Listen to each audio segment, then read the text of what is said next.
This NASCAR Chicago DFS Picks edition of the NASCAR Gambling Podcast here on the Sports Gambling Podcast Network is brought to you by Underdog Fantasy. You can win up to 325 times your entry with their new Pick 8. Sign up with our promo code RACESGPN to claim your special pick and first-time deposit offer up to $250 in bonus cash. UnderdogFantasy.com, promo code RACESGPN.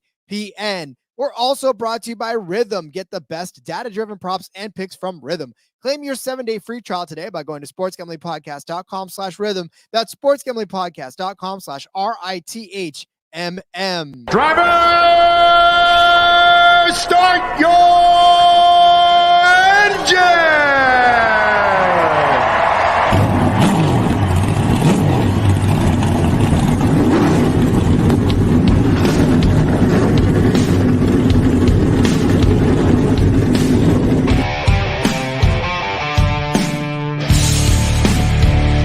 Strap in and pull those belts up tight as the Sports Gambling Podcast Network presents the NASCAR Gambling Podcast.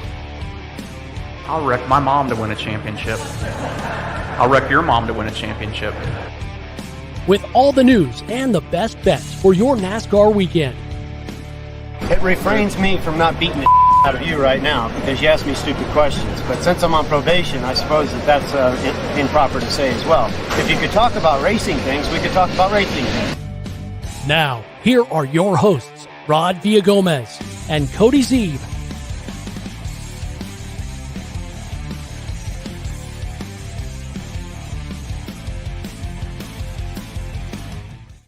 USA, USA, USA. They say nothing is more American than apple pies and Chevrolet. Well, guess what? We got that on tap for you today. It is the NASCAR Gambling Podcast here on the Sports Gambling Podcast. There's apple pie? Let's go. I'll tell you what. Well, he's Cody Zeeb. I'm Rod Villagomez. I had apple, like spiced apple for breakfast with pancakes. I'm home, by the way, if you all know, I'm home again. And the wife made apple pie filling, and we put it on our pancakes for breakfast. So there's your apple pie. Cody. Sorry. Damn. I'll have to look back. I must have missed my breakfast invitation, so that's unfortunate. But that sounds really fucking good. Oh, it was amazing. So, yeah, we definitely celebrated the 4th with our apple pie, and now we're talking Chevrolets. So, yes, happy 4th of July, everybody out there. Laura checking in already. Happy 4th of July, guys. Yes, happy 4th to those who celebrate.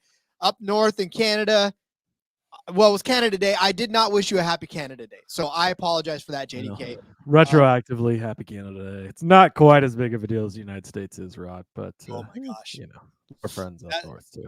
As much as for our friends down under, they don't give a fuck. It's SVG week for them. Yeah, it is. I was like, I made a lot of enemies on the show by talking bad about Ty Gibbs, and you're going to ostracize an entire country.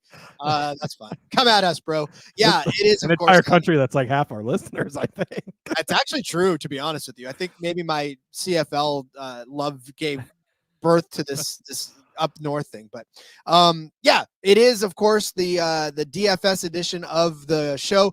No underdog out yet, so we decided we're just going to go ahead and double up on it on Xfinity and Cup Series DFS, and then tomorrow we'll tackle all of the underdog plays for both of this series as well from the Chicago Street Circuit in Chicago, Illinois.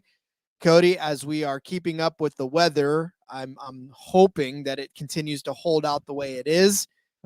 God, I hope there's no rain on Saturday or Sunday. You and me both, Rod. You and me both. It would be nice. Like, I want to have like a fair shot at this and see, because it's likely a 3-year deal, right? And so, we had our first year, but you can't even really count like anything that happened. They had to change the race during the race, like the length of the race, the restart. Like, we had to change so many things. There was a lot of extenuating circumstances. Like, it wasn't the true thing. For the fans that are going to be there, all the concerts that had to be canceled last year, hopefully that all that stuff can get put on this year, and we can actually get like a legit. It'll probably be the most boring race ever. It's just like they'd be like F1 where everybody finished in the same exact spot they started at Monaco. But no, I don't think that's going to be the case at all. But yeah, it's hopefully we can keep the weather away for one fucking NASCAR weekend for the first time this year, Rod. We could not have a race affected by weather. This would be a good week for that. Tell you what, you want to do that, come out to California. I came back to 110 record highs, and it's going to continue to be that way for the rest of the next couple of weeks. So we're going to get no relief. I jumped out of the frying pan and literally into the fire from Virginia to California. It's ridiculous. Luckily, potentially, all of the rain is here in Nebraska and nowhere else in the country. So we've been getting nothing but rain. Luckily, our evening's looking good, so we'll be able to blow some shit up today. But yeah, it's been nothing but rain here lately.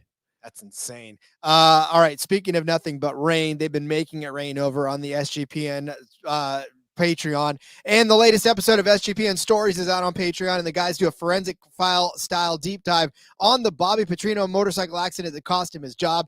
Plus, go make sure to check out the WA Gambling Podcast, as Terrell and Scott have started out red hot with their locks this season. A lock that there will be many, many fireworks and many, many hot dogs eaten today. Did they already do the hot dog eating contest? I didn't pay attention. They did. 58. The guy won 58 hot dogs. Was it Chestnut? 12 minutes, 10. No, Chestnut not allowed to compete this year, Rod. I know you've been living under a rock out there in Virginia. Yeah. But no, he signed a vegan hot dog deal. So all of the United States is currently boycotting Nathan's hot dogs for not allowing him to compete. Horrible marketing move on their choice. Oh, big time. But yeah, he was not allowed to compete this year, so someone else won it. Was it the husband wife? No, I don't think so. Oh, no, Patrick Burroletti. Oh, Bertoletti. 58 hot dogs in 10 minutes. I need to check my underdog and see how that did, because I had to.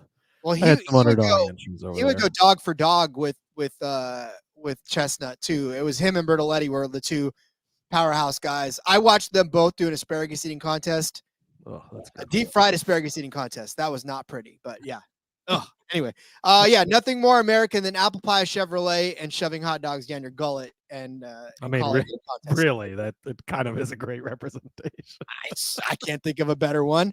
But yeah, the Chevrolet side of it, NASCAR. We are talking about the Chicago Street Circuit all week long. We've been celebrating this new invention that was the Chicago Street Circuit. Obviously, we know that the distances have been shortened this year for both of the races, for both the Cup and the Xfinity Series races.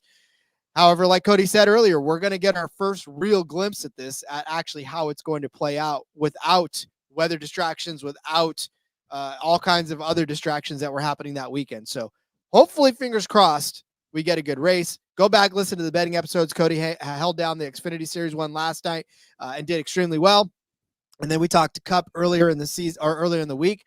But again, this is our DFS episode, so a little bit different. We're going to talk about some different drivers that we're not normally talking about, and give you our high, medium, and low price drivers for both the Cup and the Xfinity Series races in Chicago. So, Cody, with that being said, let's set up this Cup race. So we'll start with the Cup drivers. I don't know why I started with the Cup drivers, but I thought that was an interesting move. But hey, well, it's America Day. We're gonna give the people what they want. Yes. Come for the Cup Series.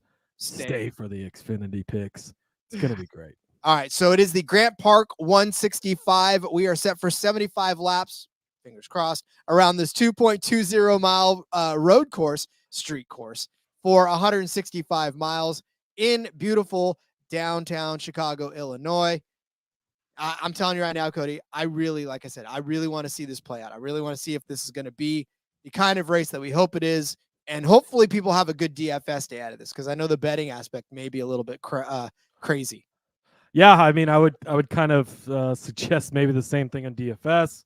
Take it a little bit lighter this week and be a little bit more prepared to lose. I do think that there's multiple ways you can build this. As the week's kind of gone on and I've thought about it more, I think you can have your builds where it's SVG, it's Larson, it's these guys that you think are just going to be good. But I think you might also want to build for Nashville last week, Rod, where we had 5 overtimes. Because if this comes down to a late caution and goes into overtime, like, think about how crazy these guys get on road course restarts, where there's runoffs, where there's places to spin out. There is not room on this track for that. They couldn't do it on an oval last week. So I don't know if they'll be able to do it well here. So you could get just some crazy chaos as well. So I'd maybe keep both things in mind as you're building this. Obviously, not a ton of laps to lead, not a ton of fastest laps to have. So it's going to be more about finishing position. I do think there will be one or two drivers who lead a majority of the race, probably, depending on getting track position. You're going to have stage flippers and stuff, so that's going to give other people opportunities too. But finishing position, probably going to be your most key thing here, along with a little bit of place differential, and then, of course, your laps led. If you can get that guy, because if one guy leads 50 laps, he's obviously going to be optimal and be the guy that you're going to have to nail. So pay attention to how qualifying goes, who starts the pole, or at least the front row. And depending on who that is, you might want to play extra of them. And that's really, this is almost as more key than it is normally. And we'll obviously give you the guys that we think we like, regardless of their starting position. But this is one of those weeks where you really are going to have to pay attention to starting position. Build them now and tweak them as you get going, because that's really, it's something to keep up on as you start building your DFS lineups. So with that being said, Cody, I think it's time to start giving out our high price drivers for this Grant Park 165. What say you? I love it, Rod. I'm ready to do it. Are you ready to go? I'm ready to go. Let's go. Let's do it. So, kind of setting up the board here. You've got Kyle Larson at the top at 10.5, Christopher Bell at 10.2, SVG at 10,000, Reddick at 9,800. I think those are the clear-cut 4 top guys. You're probably going to have to play one, maybe 2 of them.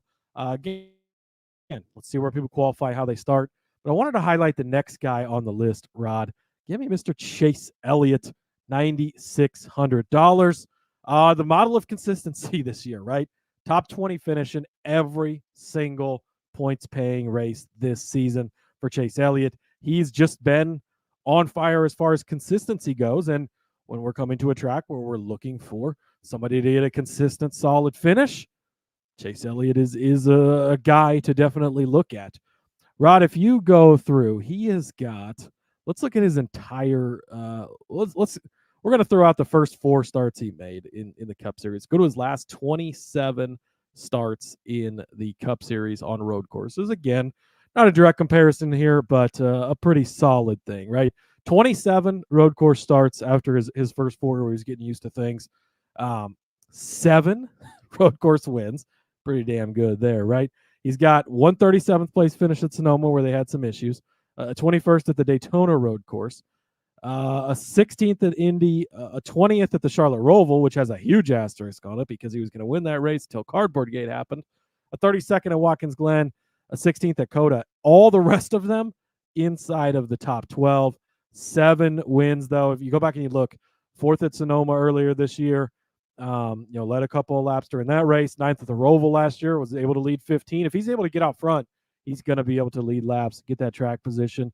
Go back to last year, 2nd at the Indy Road Course, 5th at Sonoma, led 30 laps at the Charlotte Roval back in 22. Again, that was the race where he should have won. The cardboard's on the track for 50 laps. They finally decided to throw the caution. He gets fucked and finishes in 20th, but was much better throughout the day. 4th at Watkins Glen, where he led 29. 2nd at Road America, where he led 36. 8th at Sonoma, where he led 26. Chase Elliott, very, very good road course racer. I don't think you should look too heavily at last season at this race, Rod, because as we've talked about all week, all of the weather events and everything. But if you want to look at it, he finished in 3rd place here last year. So not a bad day for him by any means. If you've played him at all this season in DFS, it's not gone horribly wrong for you because he's finished in the top 20 at least every week, not gotten you the negative points. I think that Chase Elliott could be a guy that's still a little bit just kind of slept on this week with kind of the big 4 up top there, the Larson, the Bell, the SVG, the Reddick. Like, those are the 4 guys that are the favorites. Those are the guys that are going to be, everybody's going to have in their lineups. And you're probably going to need 1. You're probably going to need 2. But I think Chase Elliott will be a good guy, a little bit cheaper, save some money, which we'll talk about in a little bit. You might need to save a little more at the top because the bottom of this board doesn't look as great. But yeah, give me Chase Elliott, 9,600. Absolutely love Chase Elliott for that much. I made some enemies earlier in the week, and you're going to find out who I made enemies with by bringing up, because that name may very well come up again here in a second. But I'm going to take this opportunity to tell you about Underdog Fantasy. Underdog Fantasy Pick 8 is now live. Create entries with up to 8 picks, and Underdog's going to automatically double flex your entries so you can miss up to 2 picks and still win your entry with more picks to make and extra ways to win. The excitement is higher than ever, and the best part, you can win up to 325 times your original amount. You can now use specials and boost on all flex entries. Cannot wait to start making our Pick 8 picks. We're going to pick tons of them up in tomorrow's episode once we get our underdog picks up there for the NASCAR races. So don't miss out on your chance to try it out before it's all gone. Sign up today with our promo code RACESGPN to claim your special pick and first time deposit offer up to $250 in bonus cash. It's underdogfantasy.com, promo code RACESGPN. Circa Sports is back with Circa Survivor and Circa Millions. They're giving away $16 million in guaranteed prizes. Of course, Circa contests have zero rake. That's no rake. Circa Millions, pick 5 NFL teams against the spread each week and compete for $6 million. Or you can survive the NFL gauntlet to claim the $10 million prize. Sign up in person at Circa Sports between now and September 7th and use Proxy to play from anywhere. We even have a deal with footballcontestproxy.com. It's going to save you $50 with promo code RACESG. I'm sorry, with promo code SGP, not Race SGP. That's our promo code. Don't have a trip booked for Las Vegas yet before football? Ultimate Contest Weekend is a great time to go out. Hang out with Ryan and Sean and enjoy some of the open bar events at the greatest sports book in the world, August 22nd through August 24th. JDK saying, hey, it's Rod at home. Yes, I am, JDK. I'm very much happy to be back in my home studio, not dealing with, just the housekeeping bothering me. That was great. That was pretty funny, but we're all glad that you're home as well, Rod, because again, you're the better host on that side of things.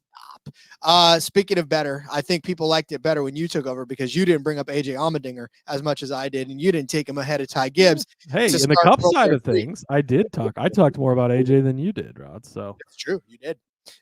Which is why I'm going to bring him up again today. This is an AJ Allmendinger track. This is an AJ Allmendinger week, and it's gonna have to be everywhere. You're gonna have to bet on him. You have to put something on DFS because the potential for him to go out and have a good finish is there. And at $9,000, he is the cheapest of the more expensive guys that are out there. I mean, when you look at the top of this board, you're looking at guys like Kyle Larson at 10.5, Christopher Bell at 10.2. SVG at 10,000, Reddick at 98, Elliott at 96, Byron at 94, Truex at 92, and then you get to the guy who's been the road course king in Xfinity and has done very well for himself in the Cup Series 2 on road courses. Laura checking in. Yes, he did, Rod. I know. I listened. I had a long plane ride to listen to it. So, but look, AJ Allmendinger, left and right turns, right? Obviously, we can't say road course because this is not a road course, but left and right turns for AJ Allmendinger in the Cup Series alone. All right, Sonoma 6th, Coda 6th. That's 2 6th-place finishes alone this season. And he started in 11th place at Sonoma, started in 14th at Coda. So he definitely was able to get you good points on those days. How many? 44 at Sonoma. And then he got you, he got you 68 actually in the Daytona 500, but he got you 44 at Sonoma, and then he got you 46 in Coda. So 2 40-point days. I know that you want a little more from a $9,000 driver, but on a road course, that's good. That's better than you get for most because obviously there's not a lot of laps to lead, and there's not a lot of opportunity for fastest laps either. So in that 50 range or even maybe 60 by winning the race, that's what you're looking for out of it. But past that, 1 at the Roval in 2023, 4th at Watkins Glen. You throw out Indy Road Course because he finished 26th and that it doesn't back your play, but he did start 26th, so he didn't lose you any points that day. But 6th at Sonoma in 2023, 34th place at Coda. That race was horrible. I hate that race from the second, but 4th at the Roval, 2nd at Watkins Glen, 7th at Road Course, 9th at Road America, going back to 2022. He's just good at left and right turns. People may not want to roster him because they're so in love with the Larsons. They're so in love with the other flashy names that are out there. I know SVG is going to be heavy, but, and I get it too. I get that AJ is going to be in this 13 Kaulig car, but if it's the same equipment as SVG, I mean, SVG is going to be in the 16. I get that too, but it doesn't matter. It doesn't matter what the number is on the car for AJ Allmendinger. He's going to drive the hell out of that thing, and he's going to drive it to a good finish. So, I mean, 16, 13, 106, I don't care. Like, he could be driving a Hot Wheels car on this road course, and on the street course, and I still think he's going to pilot it to a top 10 finish, if not a top 5 finish this week.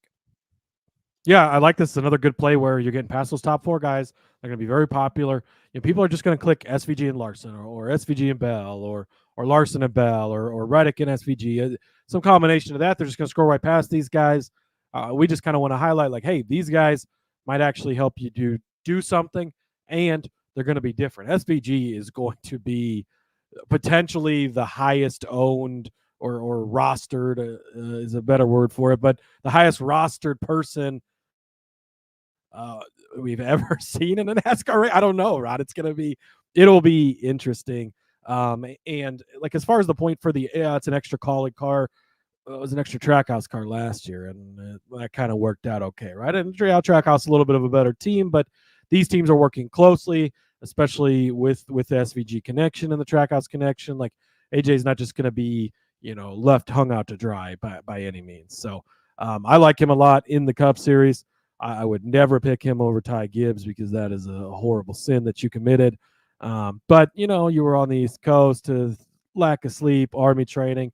I get it. We all make mistakes, Rod. But I do like the AJ Allmendinger selection at $9,000. Also, thanks for reinstating me from my one show suspension. I'm very grateful. Yes, yeah, I would. Yes, welcome back to Rod. For that's how you know. That's how you know Rod. Rod was listening yesterday because we did talk about the one race suspension. Little Joker pointing out that it was lifted. So yeah, welcome back. Thank you for serving your penalty appropriately. And no more Ty Gibbs slander from you. It was a pass through on the plane. That's what it ended up being. So, which by the way, I don't know what happened, but shout out to American. I went to go on my final leg from Charlotte to Sacramento last night, and I went to scan my ticket. Right, I gave him my ticket to scan, and I heard a, and I was like, "Oh, this can't be good." Rod's flag, no boy. I was like, Cody really suspended me from the plane ride home too. I was like, this is not good.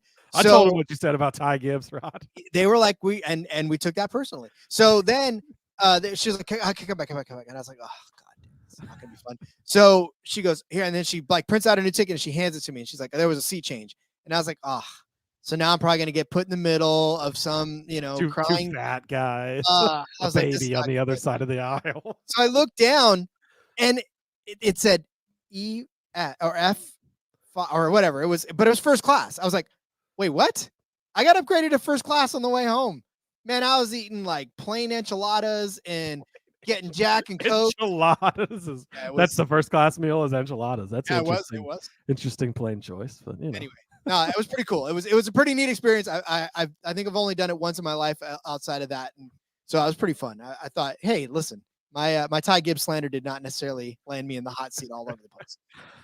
There you go. All right, let's do this. Let's go commercial free, shall we? Let's go commercial free. We'll tell you everybody what the rest of the plays are that we have for the rest of the slate, but let's tell you first about Rhythm.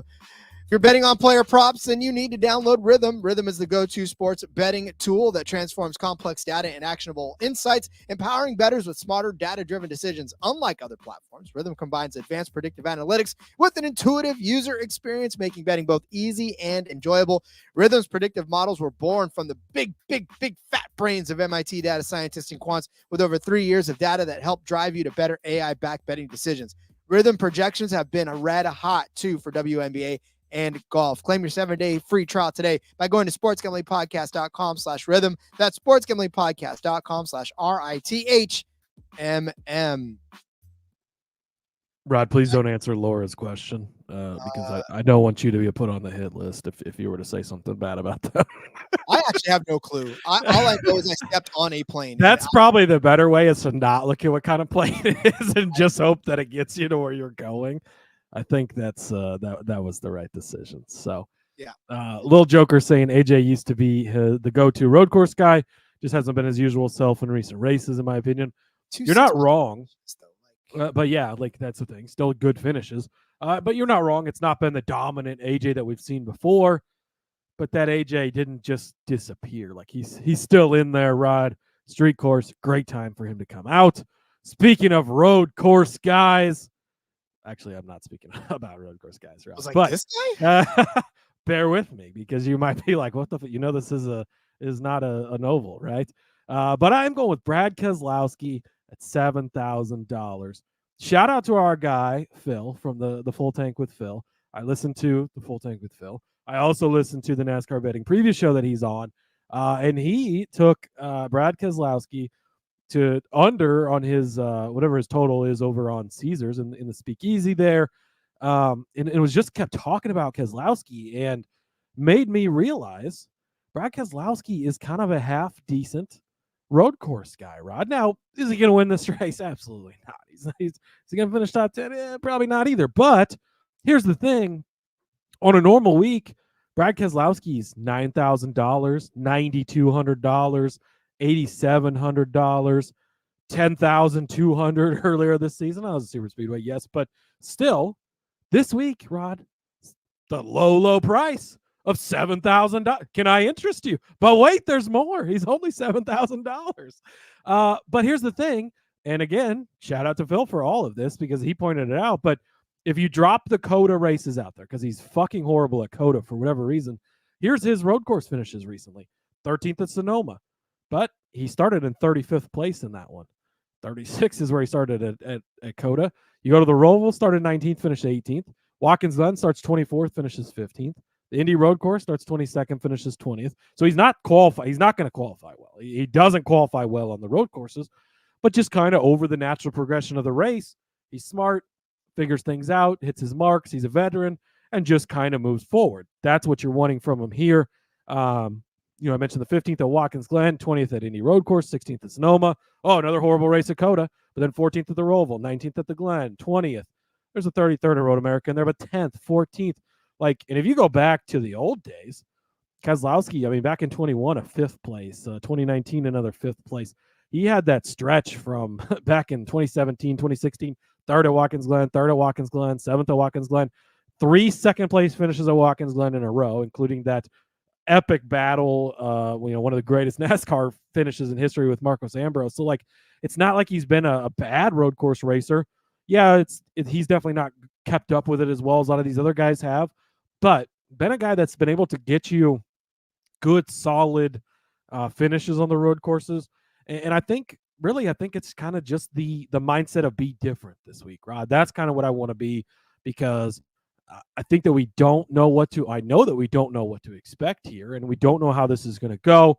And maybe it does just end up being, those 4 guys finish 1, 2, 3, 4. Everybody finishes where you think they should. And because that happens a lot in NASCAR. No, it doesn't. It never happens, right? So I think you got a little bit different. I think that Brad's a guy with a little bit of upside. Again, he's not going to come out here and win the race or anything, but he can get you a strong, solid finish, have a good day for you. Didn't finish well here last year, but again, in the rain, all the other circumstances, toss it out, not worried about it. Give me Brad Keselowski at $7,000. Yeah. Okay. You talked me into it. You talked me into it, much like I talked you into a bet yesterday. And you did. You weren't even on the show. I wasn't even on the show, Ron. And I got Shout you out to you. Ricardo checking in the chat. What's up, boys? Finally had a parlay that hit. Drop that parlay in here, Ricardo. It was, if I'm assuming he's talking about the F1 parlay. Did you see that, Rod?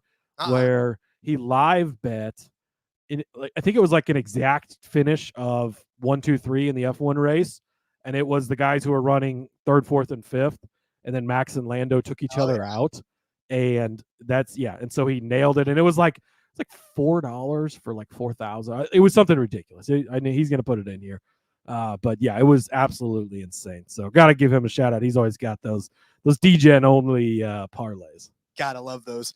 Speaking of DGens only, Chase Briscoe, $7,200. This is a DGens only play. I do this because as I was looking in that $7,000 range, want no part of Kyle Busch ever again. Joey Logano, possibly, but again, for DFS purposes, I feel like he might be the Busch thing too. Before you continue, Rod, the Busch thing, there's a lot of people on Kyle Busch this week, which I get why they are, but that makes it really scary. And then on the Logano note too, Haley's removed all mentions of AM Racing from her Twitter and whatnot, Rod. So breakup. RIP to that relationship. Taylor Swift breakup song incoming for that one as well. Looking at Cindric, good finish here last year, but we're kind of tossing that out. Bowman, okay. You brought up Brad Keselowski. That's good. I thought you would probably bring up Joey Ham, but you brought him up in the betting episode. So I'm going to go with Chase Briscoe. And Chase Briscoe is going to be one of those guys that I think if we get the finish that we got out of him at COTA, rather, not Sonoma. You don't want Sonoma. 34th place at Sonoma. But if you can get the 13th place that he gave you out of COTA after starting 32nd, you are going to absolutely love that day from Chase Briscoe. And in fact, that day that he finished in the 13th place got you a good chunk of points as well. So I'm hoping that you get the Coda finish of 13th. That got you 49 points from his $7,100. Now he's $7,200. If you can get 7 times your investment from Chase Briscoe, this is not one that you can back with a ton of stats, right? I mean, he finished second at Loudon a couple weeks ago. That was his highlight, and then ended up finishing 21st, surrounded by just bad finishes. 28th at Iowa, 34th at Sonoma after transmission problems in that race. So his season has been fraught with frustration. So I get it. But now that he's on his way out, he knows where he's going. Maybe, just maybe, this street course will be something where he can just go out and drive, because we know Chase Briscoe's a good driver. We know that he's capable of doing things. He had a 6th place at the Indy Road Course, 9th place at the Charlotte Roval in 2022 and 2023. He's had like 23rd place finishes, 14th place finishes, 13th place finishes. So top 15s at these road courses as well. He had a top 15 at Coda in 2013 after starting in 19. So decent DFS days from Chase Briscoe every now and again. This is not saying that this is a guaranteed lock. This is a GPP play with top 15 upside, really. And that's all this is to it. And if he starts somewhere in the top 15 and finishes somewhere in the top 15, you are going to be happy because, like Cody said, there may not be a lot of passing under green. There may not be a lot of opportunities to take a huge swing in start and finishing positions. But for Chase Briscoe, a good start and a good finish will get you a good solid day. And I don't think anybody's going to be on Chase Briscoe this week. So this could be a sneaky way to get in on him. Yeah, I like it. And he is kind of a sneaky good road course guy, especially you think back to his Xfinity days, was kind of always battling for the wins there in like what was a loaded group at the time with guys like Cindric and Allmendinger and even Gibbs, I think, was in there a little bit. So yeah, I like it. Again, we're getting different today. I like it, Rod. So yeah, let's go over to our cheap guys. And little Joker checking in and saying 40-car field with 7 races until the playoffs means this race could change a ton for the playoff bubble picture. You know what's really going to change the playoff bubble picture, Rod? When Justin Haley wins the race and locks himself into the playoffs. Because I've heard that's what happens. You win and you're automatically locked in. No matter if we get more winners than there is spots available. Doesn't matter. Lock yourself in. Justin Haley's going to be that guy. 6,700. Even if he doesn't lock himself in, Rod. You go back to last year. Again, I don't want to put too much into last season. I will continue to say that. But I think that there are good things you can take from it. And, I heard Steve Letarte talking over on Dirty Modo. And they actually brought Justin Haley up too, which made me feel better because I brought him up earlier this week, of course. And, he was going through guys like, if you want to take long shots on top 10s and whatnot, you have to pick guys that are able to track position and hold it. And I'm like, fucking thank you. That's exactly what I've been saying. And I think that Justin Haley is that type of guy. They're going to, I think that they've probably got this race circled as, hey, this is a type of place where we can go, we can show up, we can have a really strong day. Finished second here last year, led 23 laps. I don't know that he's going to do all that again this year, but I think that he can have a solid day. His road course results in the Cup Series, it is a mixed bag. 33rd and 39th in his 2 races this season, not been good at all.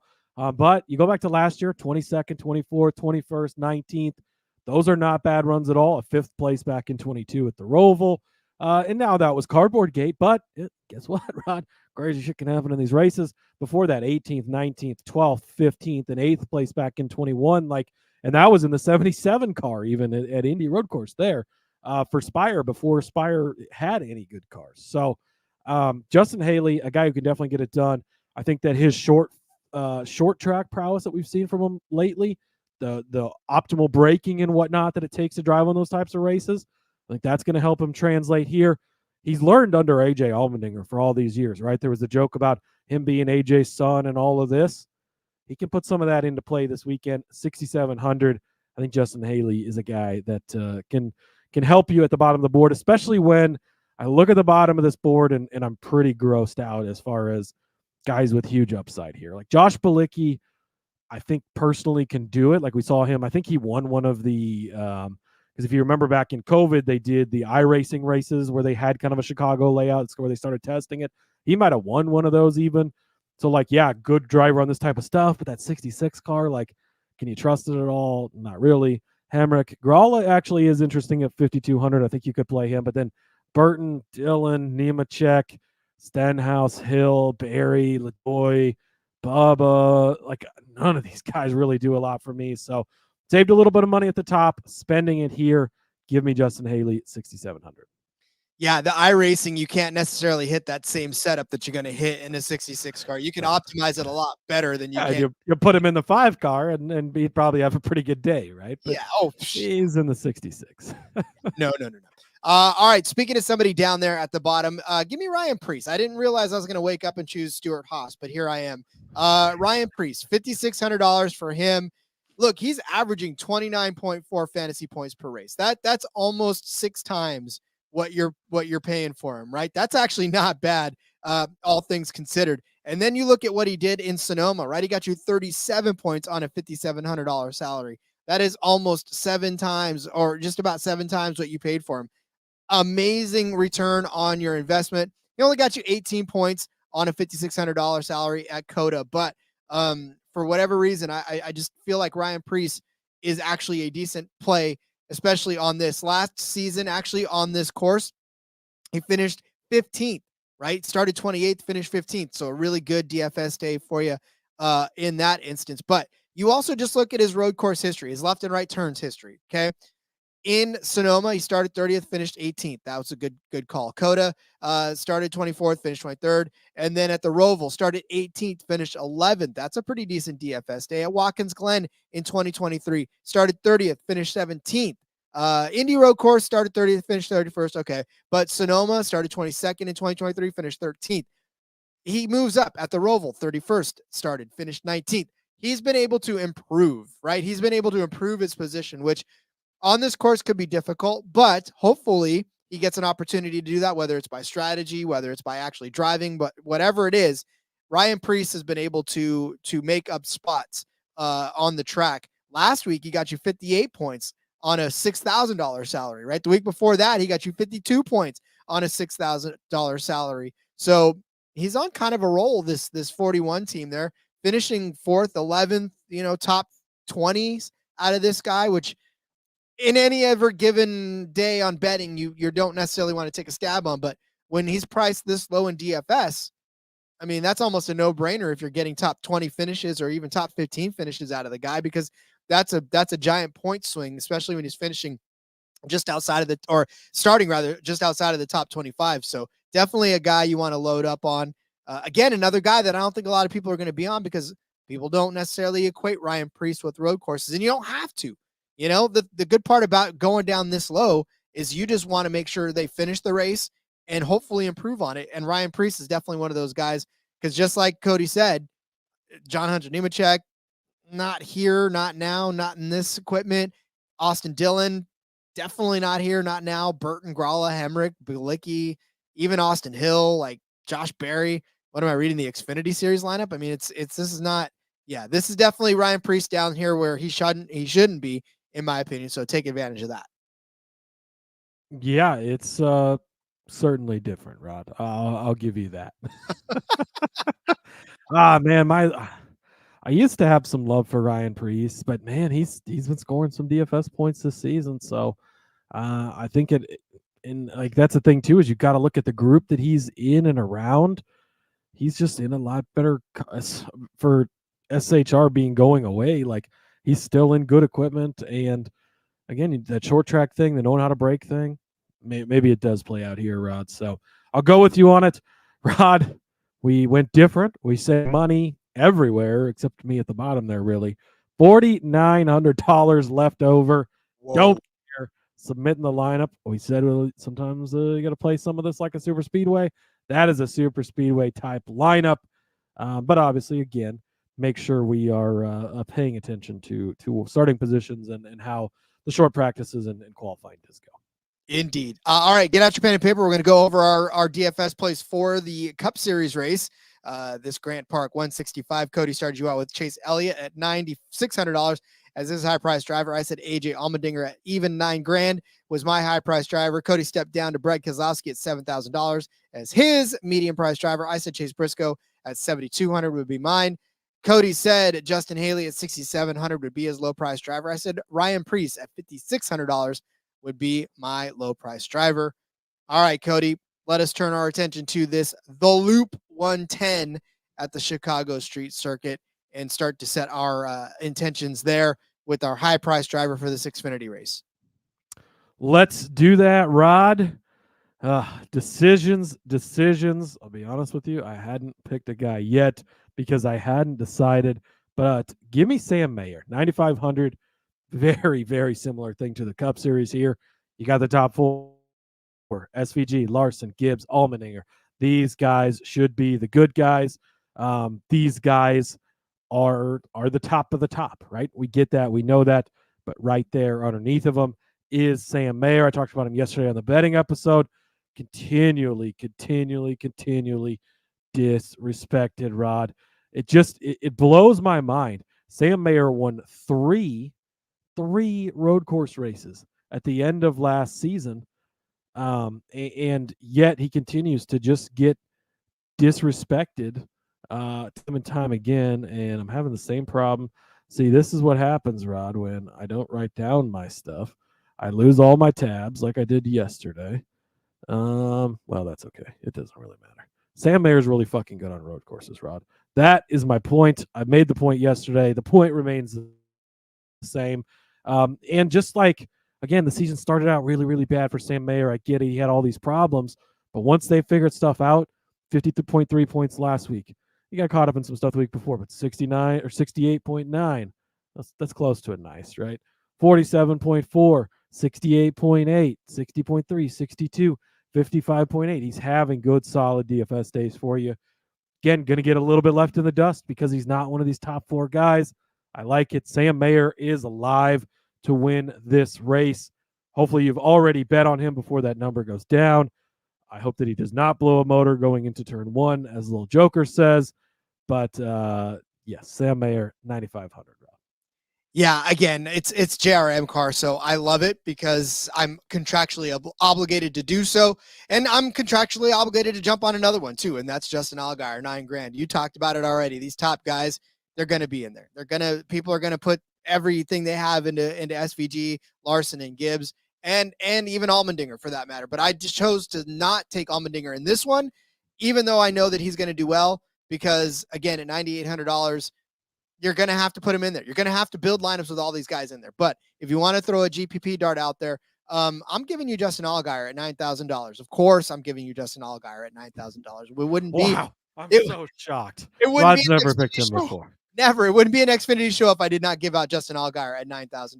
But why, Rod? Because he's not one of the top guys on this list, of course, and that's exactly why. But if you take a look at some of the things that he's done at left and right turns at Portland, second place finish in both 2024 and 2023 after starting fifth rather. And then in 2022 at Portland, a fifth place finish after starting ninth. You look at what he's done at the Indy Road Course, a fifth place finish, a third place finish, 11th place finish, and a seventh place finish. He is outstanding on these left and right turns. He's being besmirched. Sonoma, a sixth place finish and a seventh place finish rather at Sonoma in his two races there. Coda is where it really gets him, right? 13th place, but he started 15th at that one. Fifth place, he started 8th. In 2022 at Coda, he got a 33rd place finish, but he did start 9th there. And then a third place finish in 2021. You know, when you just look at what Justin Allgaier does and everything that he's good at, he's good everywhere. And the fact that he's $9,000 and he's kind of getting slept on at this price makes it a fantastic GPP play when everybody else is on the other guys. Because what happens if we get a pit strategy and it traps all of these guys like a lap down? What happens if somebody gets off a strategy and like Shane Van Gisbergen and Kyle Larson and Ty Gibbs are all on the same pit strategy and something happens, right? And all of a sudden they get trapped a lap down or something happens at the front, right? We've seen people get squirrely. These guys are going to flip stages, Rod. I almost guarantee it because they're going to be going for the wins. You flip the stage, you're messing with the squirrels, Rod. Mm-hmm. And you're going to get your nuts cracked. Yep. Yep. So, yeah, I mean, I think this is a good play in certain GPPs, obviously multi-entry GPPs when you have opportunities to play a ton of one. But yeah, Little Joker says Allgaier should be good everywhere. He's been racing Xfinity for 25 years. Hey man, when you got that kind of experience, yeah, believe me. Hey, listen, I just spent 2 weeks with people that were far younger than me, and I felt like the Justin Allgaier of the group, right? That's how I felt like in my class, because I was the guy saying, back in my day, we didn't have left and right turns. But yeah, Justin Allgaier 9,000, my high price driver Xfinity. Yeah, no, like I mentioned yesterday when you had those couple of bets on him, he's a guy that I like, and again, underrated road course guy. So I think he definitely could be a big play for you. Rod, going to our mid-tier guy, I'm going to go to a little bit to the higher side here. They have corrected his price appropriately, but my guy, Austin Green, 7,800. Rod, he has 3 career starts in the Xfinity Series. He averages 50.8 points per road course race, or per race. They've all been on road courses, so that's a pretty solid sign there. I talked about him yesterday. He starts in the 20s every time, which is great for DFS, right? 25th, 26th, 22nd, but his finishes 7th, 15th, 4th. That is what Austin Green can do for you. What can Green do for you, Rod? That's what he can do for you. He can have good runs.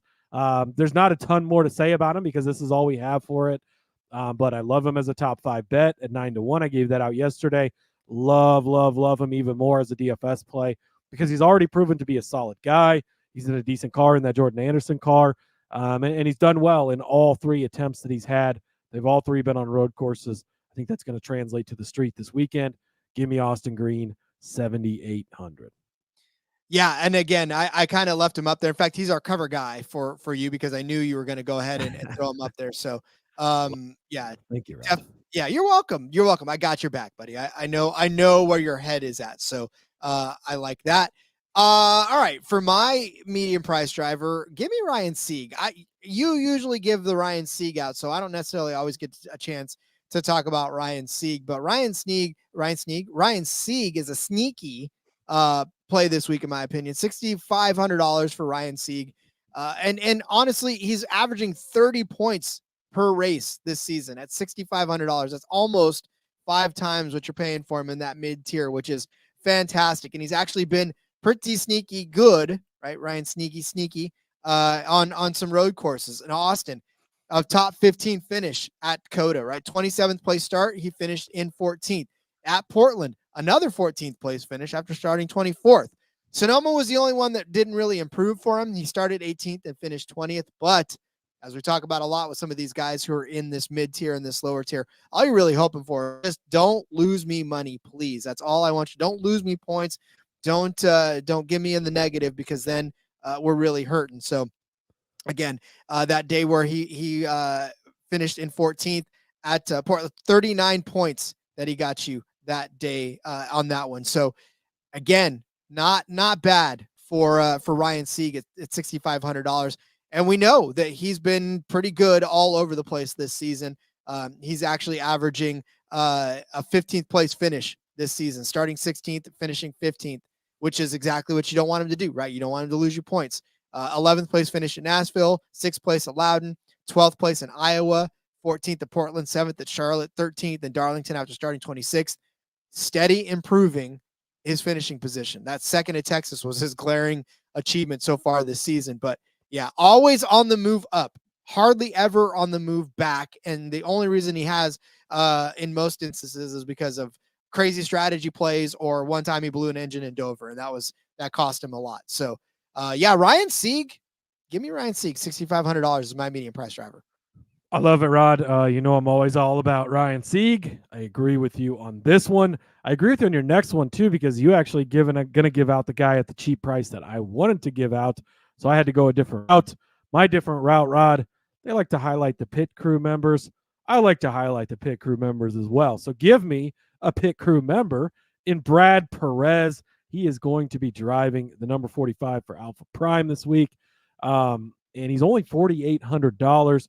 He's a part-time Xfinity Series competitor now. This will be his 3rd start, but he is actually a former pit crew member and tire specialist for like Rackley War. He's done it for some other teams as well. So a guy that can get it done on pit road and on the track. He's made 2 starts this season, both in different cars. So like he's just kind of piecing and parting together whatever he can get. Both days were solid for him. 38 points earlier this season. Starting positions, not been good. He starts 30th at Sonoma and starts 31st. I had this race pulled up and then I lost the race, Rod. And then, this is how things go. But whatever other track this was, it doesn't matter. Starts 31st, finishes 18th, starts 30th, finishes 24th, 38 points, 24 points. He's only 4,800. So if you want to get SVG, if you want to get Kyle Larson, if you want to get Ty Gibbs, you can go all the way near the bottom here, save some money on some of these guys. There's actually a few decent, pretty cheap guys in Xfinity that I like a lot more than the cheap guys over on the Cup Series side of things. So Brad Perez, 4,800, definitely kind of a cheaper play. An average of 31 points through 2 races. He's taking care of the equipment, getting it to the end. That's what you're going to be looking for. Well, it tells you something too when these guys are priced above the Leland Honeymans, the Kyle Siegs, and the Ryan Ellises of the world, right? The regulars that are always taking part in it. So that should tell you something. Another guy that actually is priced in that range and above these guys is Andre Castro. Andre Castro, who is competing in the Xfinity Series for the second time this season for Greenlight, SS Greenlight Racing. He was a USF Juniors champion with International Motorsports and a 2000 National Championship with Legacy Autosport. So guy's got a little bit of driving background in his, but really where you're kind of leaning on is the fact that he did, like I said, make one other start in Portland where he finished 23rd after starting 30th. Not a bad day for him there. But what you're really looking at is what has his 14 car done since it has been up in this series as well this season. Guys like JJ Yaley have driven this car. RC Emerson has driven this car. Logan Bearden has driven this car.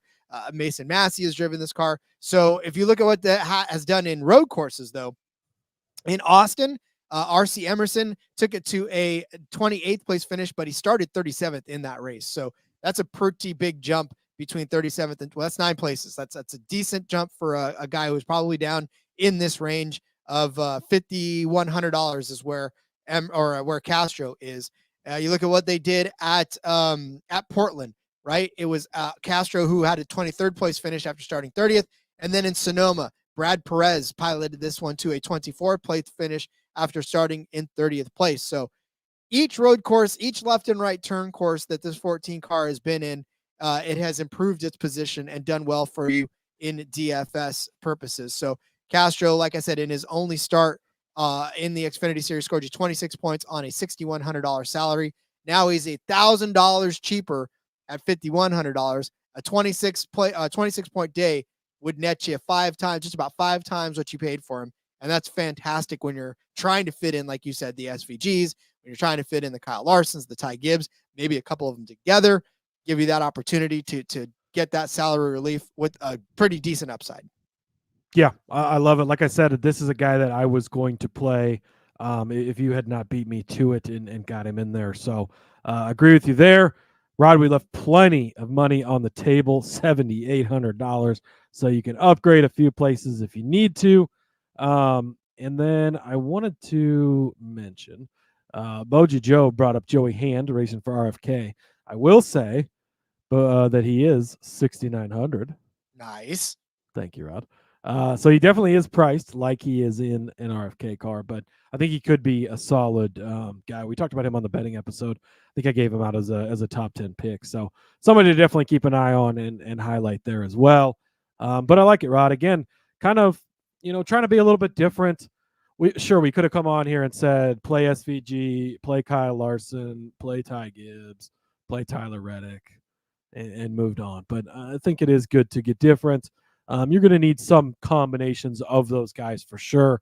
Again, stay tuned to starting positions are going to be very important in both these races because we know what track position is going to be like. We've shared a lot of our opinions on those top guys as well on the betting side of things. So good to highlight some other guys that can make a big difference for you in DFS this week, Rob. It's one of my favorite parts of the DFS show is talking about guys that aren't going to be talked about elsewhere. So always love to give other drivers some spotlight time because we know that the oxygen gets sucked out of the room with guys like SVG and Allmendinger and Larson on these tracks. So good to get in some Austin Greens and some Andre Castros and some Ryan Siegs in the house as well. All right, get out your pen and paper. We're about to go over these Xfinity DFS plays for you for the Loop 110, the Chicago Street Course. Cody started you out with Sam Mayer. $9,500 is his high price driver. I said Justin Allgaier at $9,000 even would be mine. And then Cody gave you Austin Green at $7,800 as his mid-tier driver. I said Ryan Sieg at $6,500 would be mine.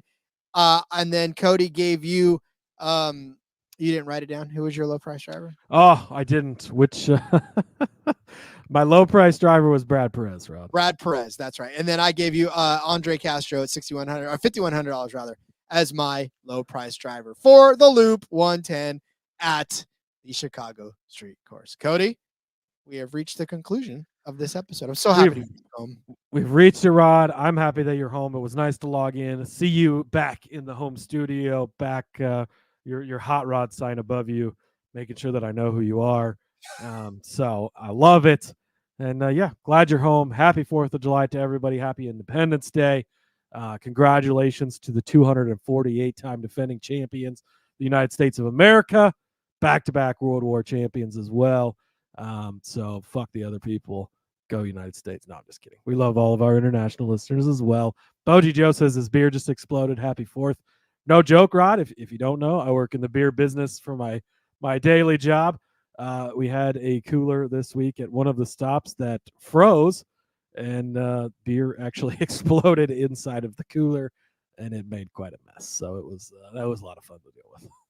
Free beer. Gotta love that too. It looked like beer slushies everywhere. Hey, I mean, listen, it could be a good marketing scheme, right? So I owe you a beer. All right, Boji Joe, we'll drop your Venmo in the Discord and we'll buy you a beer. All right. Well, I say we go let everybody enjoy their 4th of July barbecues, fireworks, and just like you said, to close out the show, you start the weekend with 10 fingers. Let's end the weekend with 10 fingers. Yes. Please do that. Be safe, everybody. Have fun. And yeah, see you tomorrow for Underdog picks. Hopefully those still not up on Underdog. Somebody's enjoying 4th of July over there, but hopefully they'll get them loaded up for us tomorrow. We'll be able to talk about them. And yeah, in the meantime, follow me over on the X at Husker_Zeeb. Find all my stuff over there. Follow the show as well at NASCAR Gambling. Yeah, that's it. Just NASCAR Gambling. Happy 4th of July. I need some beer, Rod. Yeah, you ditto. Let's get this going. And some burgers and some hot dogs and some vegan hot dogs. But yeah, follow me on Twitter at RJ Villagomez. Link in the bio to everything I got going on. Check it all out there. Drop a line in the Discord to do us. And listen, follow, just click the subscribe button on this one. Again, we don't pander to you very often, but I'd like to see what magical things happen at 1,000. We're getting there. We just need a few more of you guys to follow along with us. But all right, we will see you tomorrow with the Underdog portion of it. But until then, enjoy your Independence Day. Enjoy the outside. Stay cool, everybody. Let's go racing. Let it ride and let it explode.